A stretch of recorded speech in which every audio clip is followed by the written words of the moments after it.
አቢኒ ዜማዬን ሊያገኛት ተቀጣጥሮ እያለ ኖዋ ትደውላለች።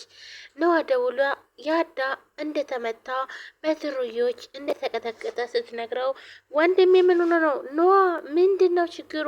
በምን ምክንያት ነው እያለ እሱም ደንግጦ የት አካባቢ ናችሁ ይላታል።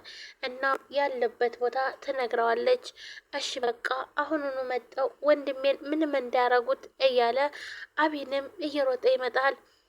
ኖዋ አሁንም ደውላ ለያዳ አቢኒ ሊያስደፍረኝ ነው ወይም ደግሞ በብዙ ልጆች ጋር ይዞ ሊያስደፍረኝ ነው። እናም ያዳ እባክን ቶሎ ድረስልኝ ትለዋለች። ይህ ደግሞ ናቲ ነበረ ይህን ነገር ያቀነባበረው ናቲ ምክንያቱም ዜማዬን ስለሚያፈቅራትኝ ለመለያየት ነበር የፈለገው። እናም ኖዋ እባክሽን እንደዚህ አድርጊልኝ ስላላትኝ እሷም እሺ በቃ ግን ደግሞ ታንጎራጉርልኛለህ አይደል ትለዋለች። አረ ምንም ችግር የለም አንቺ ብቻ ከዚህ ጉዳ ውጭኝ እንጂ ብሏታል። እሷም እሺ ብላ ሁለቱንም ደውላ ታገናኘች። መጀመሪያ አቢኒ ነበር የደረሰው። ኖዋ የት አለ ያዳ ምንድን ያረጉትኝ እያለ እንቃርጋ ይዛ አረ ያዳ ልቀቀኝ፣ አረ ያዳ ድረስልኝ፣ አቢኒ ተወኝ እያለች ያዳ በስልክ ይሰማል። እሱም እየሮጠ ይመጣና እሷ ባለችው መሰረት መጥቶ አቢኒን ይመተዋል። ቅጥቅጥ አድርጎ ይጥለዋል። በጣም ቀጠቀጠው። እናም እየተጣሉ እያለ ናቲ ይመጣል።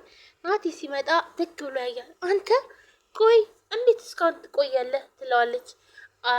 በአሁን ሰዓት ነው መምጣት ያለብኝ ሰዓት ነው የመጣሁት ይላታል። አረ በእናትህ በቃ እንዴ በቃ አስተዋቸው። ታየው እባክሽ ለምን አስተዋለሁ? አረ እባክህ አስተው ትላለች። በቃ አላስተውም ታየው ቀጥቅጠው። እንደዛ ካልሆነ ግን ሁሉን ነገር እናግረዋለሁ ውሸት እንደሆነ ትላለች።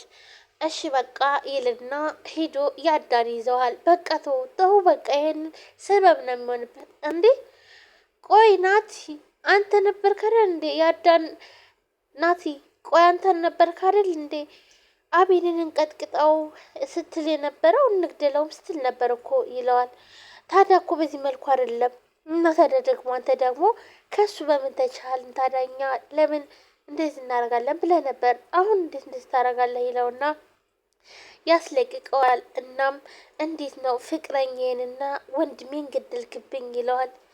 አቢንም ያዳ እባክህን አስታውስ፣ ይኸው ይሄ ጭራቅ አውቆ አለማስታወስን እንትን እየተጠቀመበት ነው። እባክህን አስታውስ ያዳ እያለ እባክህን ልቀቀኝ፣ ዜማዬንም ቀጥሬያታለሁ እናም መሄድ አለብኝ ይለዋል።